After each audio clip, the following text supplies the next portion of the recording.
Now it's time to look at the benefits of security and governance in the cloud. We'll start with governance. That has to do with government and corporate standards. So the benefits of security and governance in the cloud center, and it doesn't matter which cloud you pick here, is going to be enhanced protection, compliance, and control compared to on-premises solutions. Of course, you're going to have more control when you have your data and your servers on premises, but the type of compliance I'm talking about are the standards that are upheld within the government and with corporations, such as the ISO standards, HIPAA, Sarbanes-Oxley, things like that. These are all part of governance. Now, it's possible your corporation may also have certain types of corporate standards. We can also refer to those as governance. It's just governance by the corporation themselves. Now, security is going to include multiple different Azure products, such as Azure Threat Protection, Defender for Cloud, Zero Trust, and more.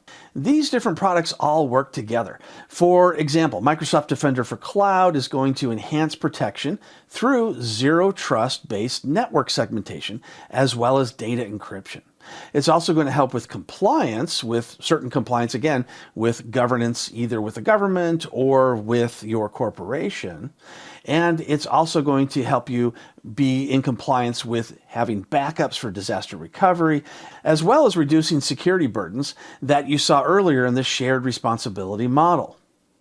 Now, there's three different types of clouds. There is the public cloud, the private, and the combination hybrid cloud.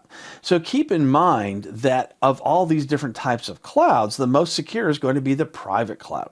However, between the public cloud and the hybrid cloud, hybrid is the next most secure, followed by the public.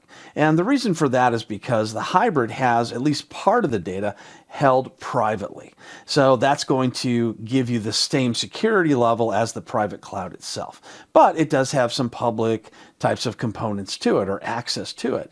And so the public cloud, of course, is going to have just public access only, which makes it the most vulnerable. Now, it can be more or less vulnerable depending on how compliant you are with governance as well as corporate standards.